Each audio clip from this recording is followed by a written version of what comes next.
Sino ang mga pinagpilian? Yan. So, nangunguna rito si Toby Chanco. Yan. Ito, si Albert Garcia, si Albi Benitez, tapos si Barba, na kamag-anak din nila. Si Sandro pa nga napili eh. O, eto o.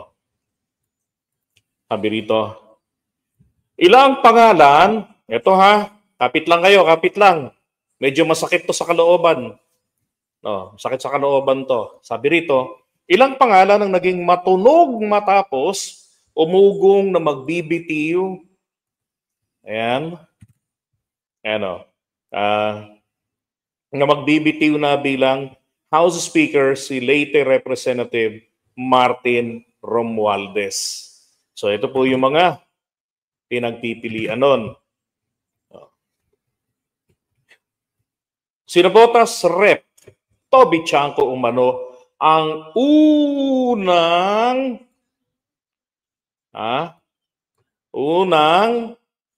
choice ni President Bongbong Marcos. O, ngayon, sino ngayon ang first choice ni PBBM?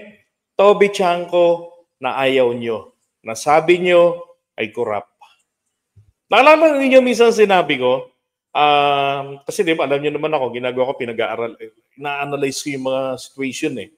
Sabi ko, parang si Toby Chanco, ang aso ni PBBM, nabubulabog dyan sa Kamara de Representante.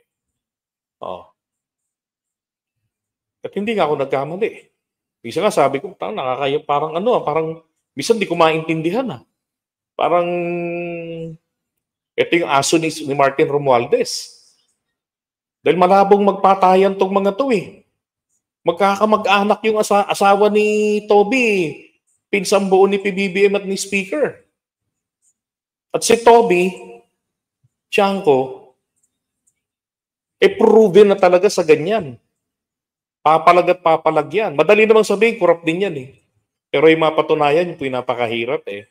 Diba? Oh. May nag-content na po ba nito sa mga kasama kong mga BBM vloggers or supporters? Meron na po ba? Oh. Yung po bang mga nagsabi na corrupt yan si Toby Chanco, DDS yan, dilawan yan? Meron na po bang nag-content, nagsabi sa inyo nito? Oh. Ilang araw na to. Inihintay ko lang sila. Meron na po ba? Oh. Ulitin ko lang ha. Sabi rito, si Toby Chanco raw ang unang choice ni PBBM. Pero tumanggi ang kongresista. Di ba? Wala pa po. Kasi po, masakit sa kalooban eh. Diba? Ako, hindi po ako kasi yung convenient content na ibig sabihin convenient kung alin yung, ano kaya yung trip ng mga tao ngayon? Ano kaya yung kinakapraningan nila? Magalit din dapat ako kay Toby Chanco. Di ba? Sa election time pa lang eh. Kung nagsalita si Toby Chanco, kinatigan ko na eh. Kasi nakita ko talaga yung totoo eh. Paanong ginawa ng mga kongresista sa AKAP? At yung origin ng AKAP? Kaya pinakabulok, pinakakurap na pondo ng gobyerno 2025. Mismo si PBBM, sabi niya hindi ko makilala yung national budget na na-request ko. Saan ka nakakita? Unconstitutional nga yun eh. Ang nakalagay sa Constitution, dapat mas mataas ang budget allocation ng DepEd. Ano nangyari? Tumaas ng 200 billion ang pondo ng DPWH noon dahil sa insertions na mga kongresista sa DPWH portion. Kaya nga sabi ni Ping Lacson, etong si Jinggoy na inabsuelto yung sarili niya at saka si OA Joel Villanueva, hindi pa sila lusot pagdating dun sa insertion. Mamaya, tutuloy-tuloy natin yan. Okay, so eto na. Ngayon, ayon sa News 5 source, kasama rin sa mga pinagpilian ng Pangulo sina Bacolod Rep. Albi Benitez, Bataan Rep.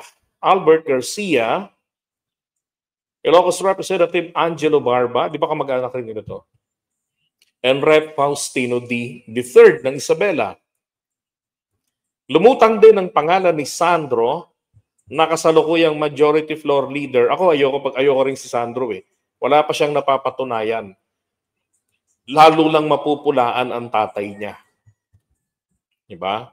Kaya nga ito sabi,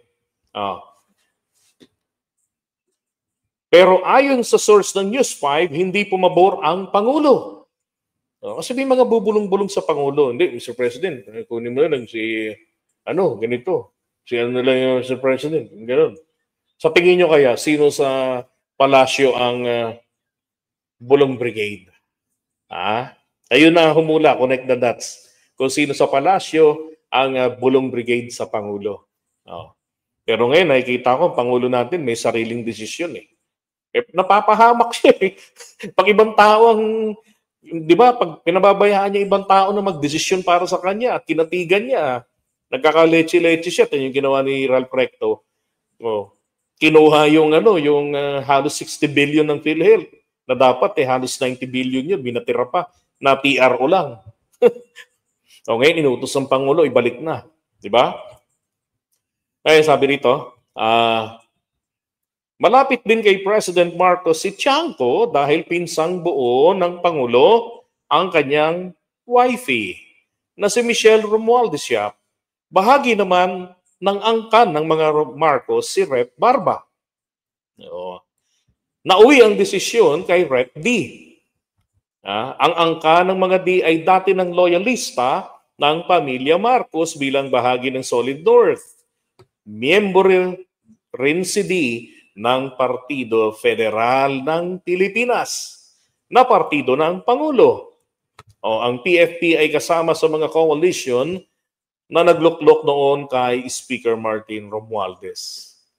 At alam niyo ho ba sa Kamara de Representante, nagsalita nga po dyan si Antipolo Lakas, CMD Rep.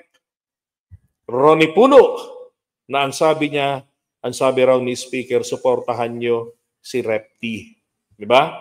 Si Faustino. Pero alam niyo ho ba, ayon sa ating mga kontak, na hindi po mga bubwit sa loob ng Kamara de Representante, pumalag po ang mga taga-lakas. Dahil sila ang ruling part, sila ang majority party. No? Yung ruling party ng Pangulo, sa kangkungan po pinulot, ilang piraso lang ang miyembro. Bakit daw doon kukunin ang papalit kay Martin? Dapat po sa kanila. Kay di si JJ Suarez. Pero ako, ang bet ko naman, yung hindi galing sa political dynasty na, Diyos ko, kulang na lang pati yung fetus, ikampanya na kung pwede lang. Si Antipolo Representative Ronnie Puno, yun ang aking bet sana. Kaya lang, hindi nila in-exercise ang separation of powers. Presidente ng Pilipinas ang nagdesisyon. Okay? Malinaw na ha, malinaw na.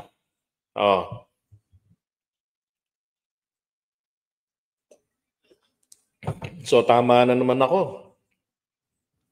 Si Toby Tiangco, ang aso ng Pangulo na kumahol sa Kongreso at bumulabog.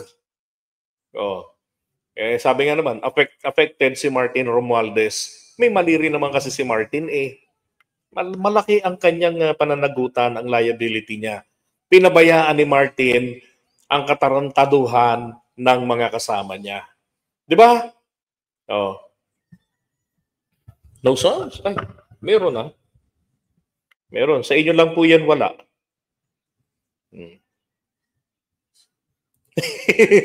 Si Barsaga Ria, may lagnat sa utak yung baliw na yun. May lagnat lang sa utak yun. Feeling niya lang. Di ba?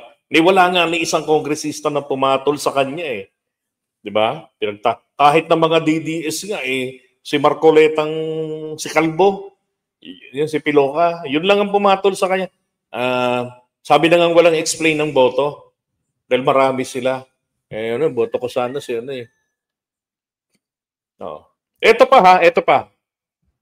Sabi ng anak ni Senator Marcoleta, si Marcoleta da Junior doon sa Kongreso, ang boto niya daw sana kay Kiko, 'di ba? Kaya lang daw wala daw sa listahan. Alam niyo, naawa ko sa abogado ba 'yun? Pag-aralan niya ang parliamentary procedure. Kasi po pwede doon mag-nominate. 'Di ba may nomination?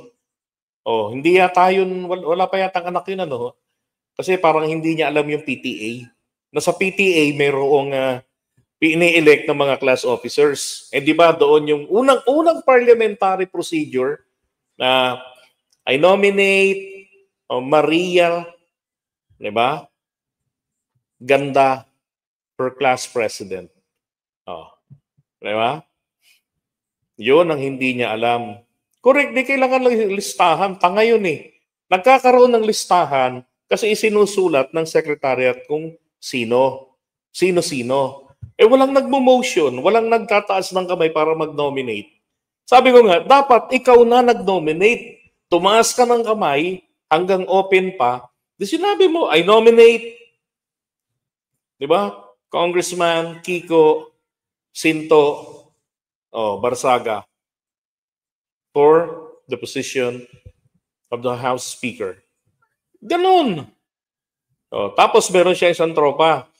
I second the motion. Siyempre si Ungab, magsa-second the motion yun. Ay, nako.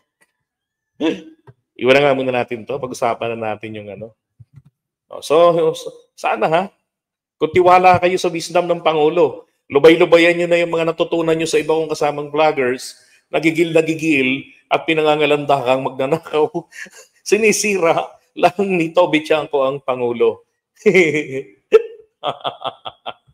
Kampanya, after pa lang ng kampanya, pinakikinggan na po ni PBBM si Toby Chanco. Pumuposisyon na sila na i-revolutionize, nagibain yung status quo dyan sa Kamara de Representante. Kasi nanganganib na naman po ang budget natin. Natarantaduhin na naman ng mga korap na kongresista. Titira na naman ang insertion. Sana lang, etong si Faustino D, mabago niya yung aking tiwala sa kanya. Kasi aware ako sa mga kaso niyang korupsyon.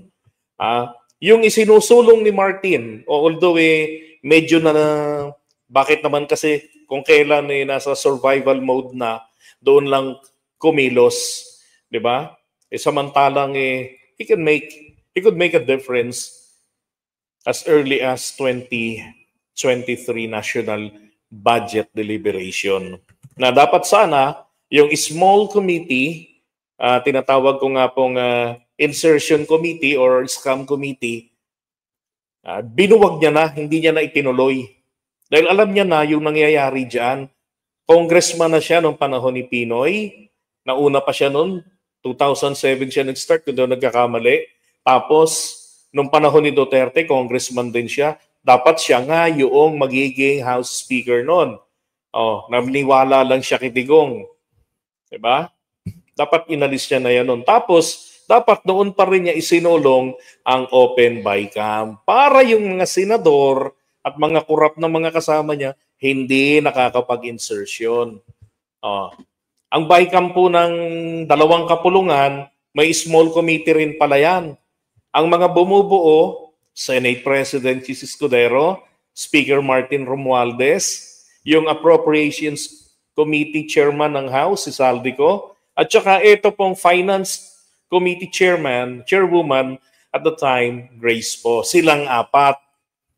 Pero sabi nga ni Representative taga-Antipolo, si Martin hindi dumadalo, tamad Ayaw dumalo. Tamad siyang dumalo sa kanyang mga deliberation na yun ng budget kasi alam niya diyan nangyayari yung insertion. Ayaw niya yan.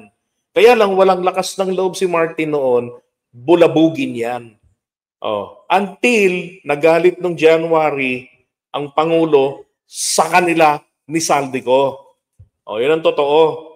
Hindi niyo ba napansin noon pagkatapos nung January na nag-resign sa pwesto si Saldico? sa Committee on Appropriations. Si Speaker Martin at si PBBM madalang nang makitang magkasama. Pinabayaan ni Martin Yung mga loko-loko niyang kasama.